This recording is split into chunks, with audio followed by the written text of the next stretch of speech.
So a lot of people say that gold nibs are superior fountain pens, or most people are lately saying that steel nibs are just as good, especially the modern ones. They've really perfected the fountain pen nib art. So today I'm going to compare the steel nib fine pilot. They're all pilot. Steel versus 14 karat fine versus 18 karat fine. So we'll compare if the gold content really does matter.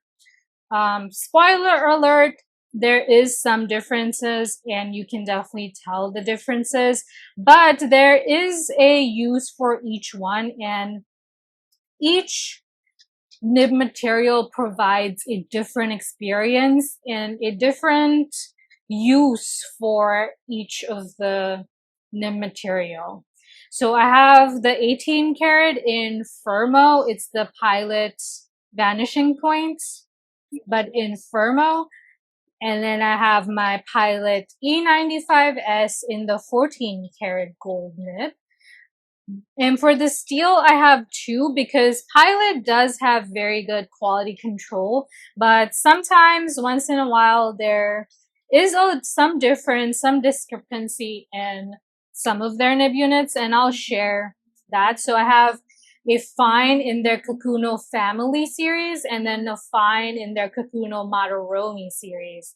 And we'll compare all four of these. So let's start with the steel variant first. They're also, all of these are going to be with the same ink, which is going to be the Krishna Inks Uni Mumbai red ink. I'll start with the madoromi. So Pilot steel versus 14 karat versus 18. Smooth. It definitely is worth it for $14-12. That is, I think the madoromi goes a lot higher at 16, but the regular Kakunos are $12, I believe, maximum 15. I don't think it costs more than that.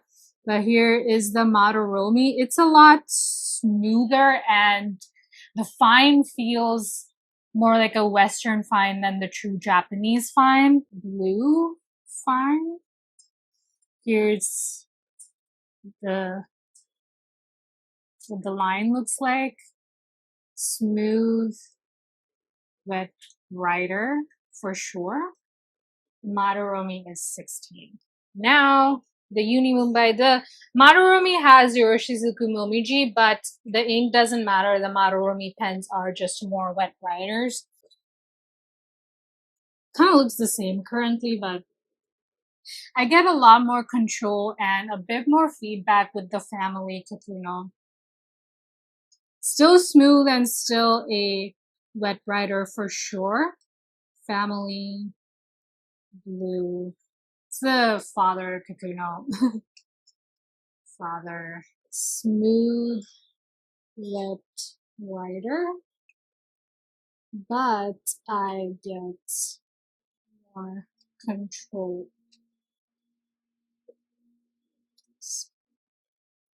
Kind of like the platinum fine. This is, I think, $12. That's how much at least I think. So pretty cool. Hard to beat the Kakuno. It's an amazing pen that is definitely worth the price, and it definitely punches way above its weight class. And now we have the gold nib. So Pilot E95S is recommended as the first gold nib that someone gets. Like whenever someone wants to switch from a steel nib to a gold nib, a E95S is the one that is recommended, and I can see why. First of all, the price is good. I think it used to be about $100. I think I paid $110, $120, just counting all the taxes and shipping and whatnot. So you can either get the E right here on the cap, or you get E95S, or no, you get the Elite written on the cap. I think the E is supposed to be the North American variety and the Elite is the Japanese, or vice versa. So the nib is more stiff, I would say, but at the same time, smooth flowing and still has some bounce to it. I know it's like I know it's kind of opposite when I say that it's stiff, but still has some bounce to it.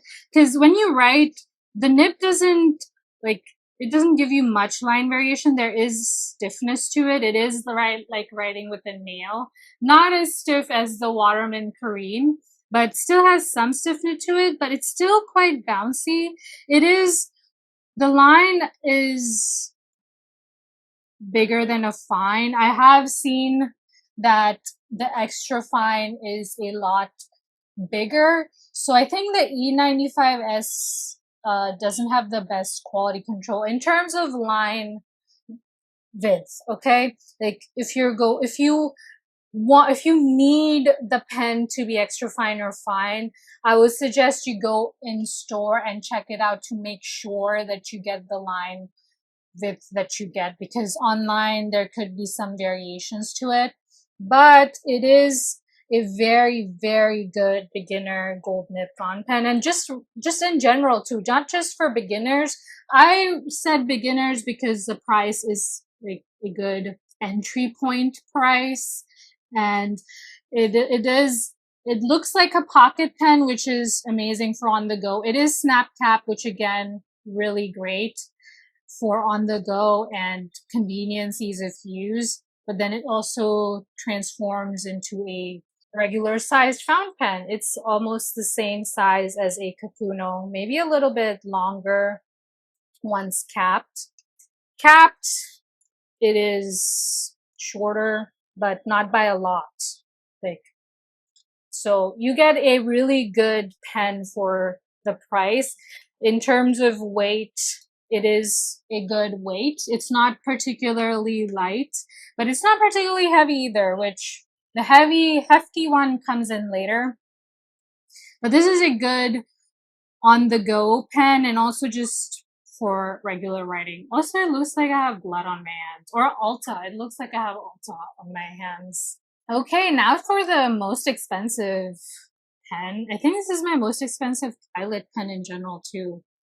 So this is 18 karat, and it is way smoother, way bouncier. Like, I don't even have to press down. It just does the writing for me. That's how smooth it is. Like, right now I'm just letting it go. Like, I'm not touching, and it just writes. Like, it's just so smooth as butter. Sometimes you can also lose some control with it. That's how smooth it is.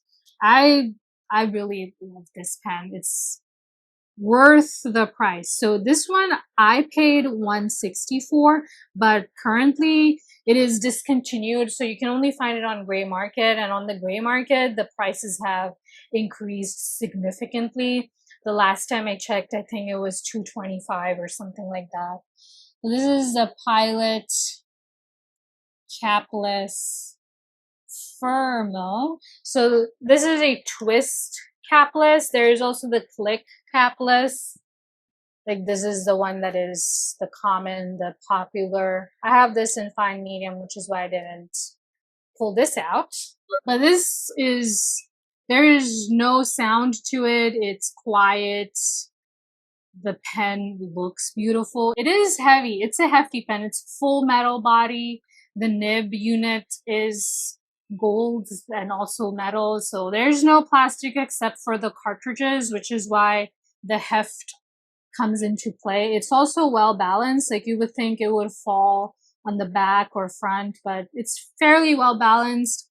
But since it's a hefty pen, for some people it could be a little bit tiring for longer writing sessions. It isn't for me. I have written 90 minutes nonstop, no problem, while studying. So it can go. Also, this nib unit can handle lots of inks, like shimmer inks and permanent inks as well. I have inked the capless with the shimmer ink, and it did really well with it. I had diamond green in it. It didn't clog.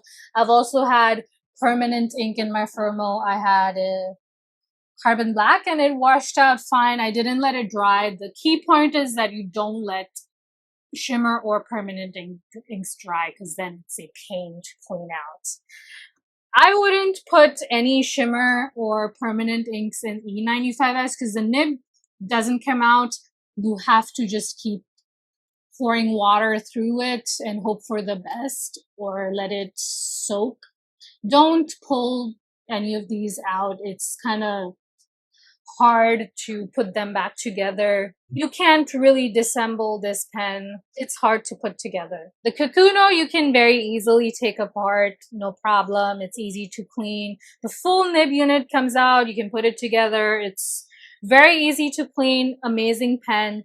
The plastic is kind of cheap, but if you are careful with it, like, I'm not talking babying, just regular carefulness, mindfulness. It won't crack. You will have it for a lifetime, no problem. So in terms of price, all of them are worth the price that they're asking for. I would say the Capless Fermo is a premium pen. So if you're looking to upgrade your fountain pens, then I fully recommend the Fermo. It has a nice heft to it. The writing is just smooth. And the E95S, of course, as a first gold nib, but also just even if you have multiple gold nibs and you still want some pocket pen or just like the look of the E95S, go for it. I love it. It's easy to clean. Like, it's not particularly hard. Just don't use like any finicky inks in it. I would never put Shukuro in my E95S, and I put Shukuro in everything. I don't really care, but not in my E95S. And for the Kakuno, it can take any ink. It can clean out easily. It's punching way above its weight class. Like, it rivals the most expensive of pens. So for me, the ranking goes Fermo, then the Kakuno and E95S are kind of tied. Like, I really love my E95S, but the Kakuno is just, it's an amazing pen. Like, okay, I'll put E95S second because the writing feel is a little bit superior than Kakuno, but first, when you factor in the price at $16, it is very close to the feel of the high-end gold nib pens. So yeah, I would rank E95 as second for the writing feel, but the Kakuno comes in very close. Like, it rivals expensive pens. Usually, like, if you look at the page, the fine are quite consistent. It's the feel where you can tell the difference between each nib makeup. Like, if I have my eyes closed and right, I can definitely tell which pen is which. Like, I know the Kakuno's writing experience very well as the Fermo, because I've had this for years, so I know how it writes. First, when I got into the hobby, like in 2016, the cheapest that the Fermo was going was $150, I think. So it hasn't dropped in price even earlier before that. It was still at the price that I got it for. So it's definitely worth it. Even from the start, Pilot knew what to charge for the capless variant. There has been a lot of fluctuations with the E95S, but even the Kakuno has mostly stayed the same. I think in Japan, the Kakuno goes for 1,000 yen, which I think I'll put on screen how much it is in USD, because I don't know on top of my head, but I think it's close to maybe $7 or something. But in the US, it goes for 12. So yeah, that was my comparisons, ranking. Yeah. I'm going to do comparisons with my retractable capless pens. So I have the Pilot, 2 of them, the capless, but then I also have the Kuridas. I have Jinhao 10 and 20 as well. So look out for that video as well. Yeah, bye.